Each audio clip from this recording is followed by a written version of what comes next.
नमस्कार मेरे प्यारे दोस्तों, कैसे हैं आप सभी। दोस्तों, आज मैं लेकर आई हूँ मौत की घाटी भारी घाटे का फाइनल पार्ट। तो दोस्तों, मेरी ये कहानी सुनने के लिए मेरे चैनल को लाइक करें, शेयर करें और सब्सक्राइब करना ना भूलें। तो कहानी शुरू करते हैं आज की मौत की घाटी भारी घाटा का फाइनल पार्ट बिना देर। आप मुस्कुरा क्यों रहे हैं बाबा? आखिर आखिर राहुल ने हंसने मुस्कुराने वाली तो कोई बात की ही नहीं। फिर रुचिका ने बूढ़े बाबा से पूछा, जो बात इस लड़के ने कही है वो हंसने वाली बात ही तो है। अरे तुम लोग तो पढ़े लिखे हो, फिर भी कारण म्हारे से पूछो हो कि इस जगह में ऐसी क्या खास बात है, तो म्हारे को हंसना नहीं आवेगा तो क्या आवेगा। उस बूढ़े बाबा ने कहा, क्या मतलब बाबा, आप कहना क्या चाहते हो? रुचिका ने फिर पूछा, अरे बेटी, का तुमने इतिहास नहीं पढ़ा है कि ये शहर है नहीं सिरोही, एक जमाने में एक छोटी सी रियासत हुआ करती थी और ये नगर इस सिरोही रियासत की राजधानी, और राजधानी ही तो रियासत की आत्मा होवे है ना। इसलिए यहाँ का रजवाड़ों को इस नगर की सुरक्षा की खूब चिंता रहती थी। एक दिन उन्होंने अपने राजपुरोहितों से इस विषय पर चर्चा की। तब उन्होंने इस यक्ष विद्या के बारे में उन्हें बताया और इसका प्रत्यक्षीकरण किया गया इस भारी घाटे में, क्योंकि सिरोही नगर के तीनों ओर से इस भारी घाटे ने घेर रखा है। ऐसे में अगर भारी घाटे की सुरक्षा का प्रबंध ठीक तरह से हो जाए तो फिर महाराजा को केवल एक और सीमा की सुरक्षा का ही प्रबंध करना होगा, जो अत्यंत ही सरल और पुख्ता रूप से हो सकता था। एक और सीमा सुरक्षा करना भी इतना मुश्किल नहीं था। इसलिए इस भारी घाटे में ढेर सारे किशोरिया बच्चों की बलि दी गई और उन्हें यक्षों के रूप में परिणित किया गया, जिससे इस नगर की पूर्ण सुरक्षा हो सके। इसलिए तो ये नगर सिरोही कभी कभी किसी का गुलाम नहीं बना, और ये झूठ नहीं सत्य है, शाश्वत सत्य। सिरोही को कभी कोई नहीं जीत सका, न ही अंग्रेज और न ही मुगल।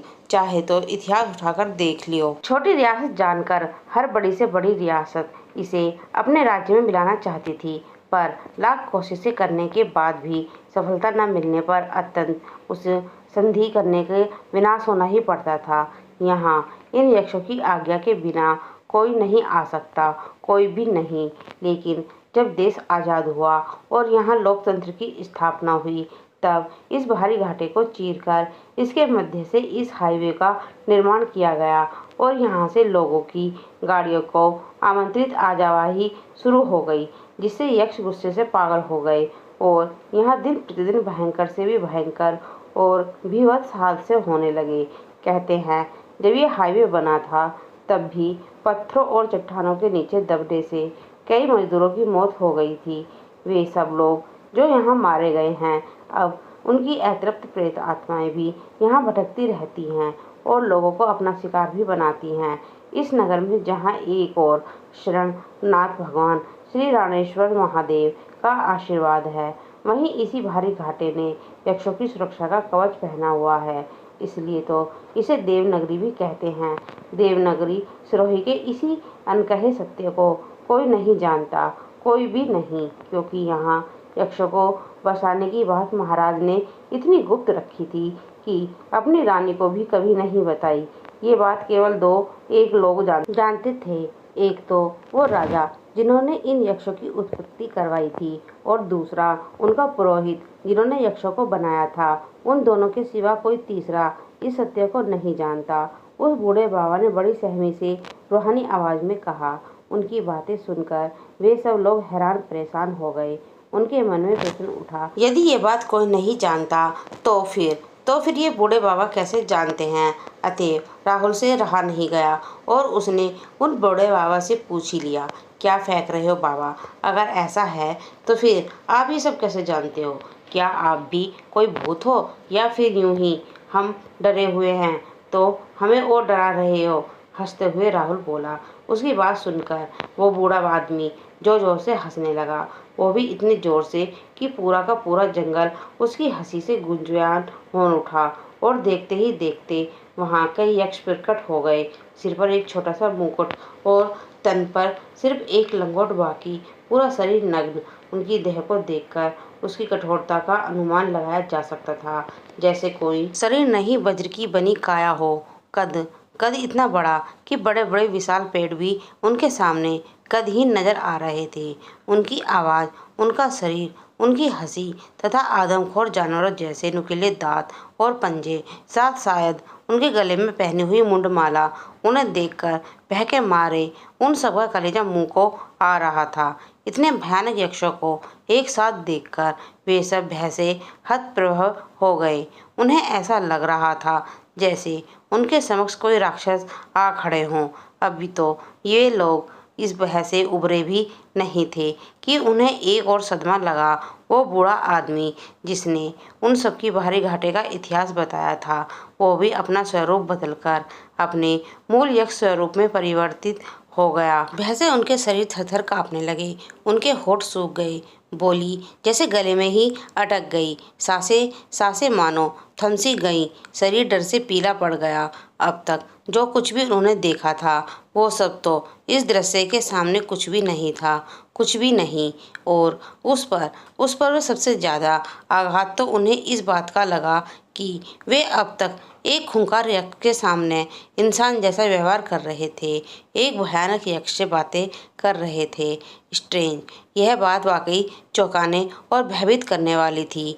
वही वो बूढ़ा आदमी जो अब यक्ष बन चुका था, जोर जोर से हंसते हुए बोला, क्यों, क्या हुआ? अब तुम लोगों की बोलती कैसे बंद हो गई? हा हा हा हा हा।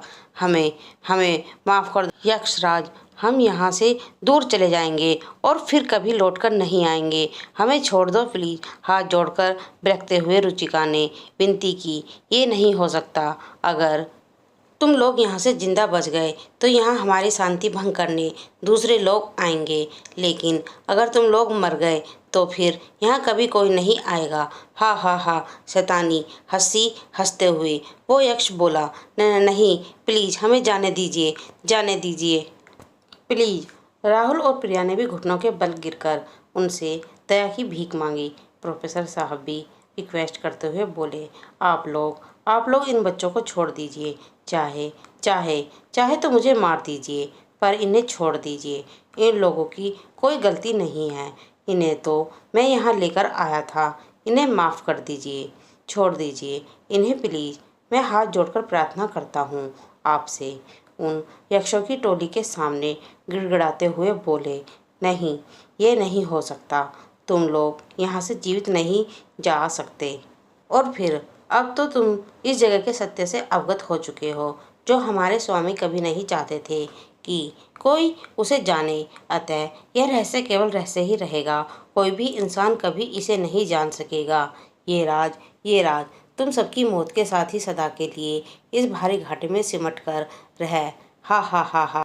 कहते हुए वे सब यक्ष उन लोगों पर टूट पड़े। सब कुछ जाएगा, उन लोगों की मौत के साथ ही सब कुछ सदा के लिए समाप्त हो गया।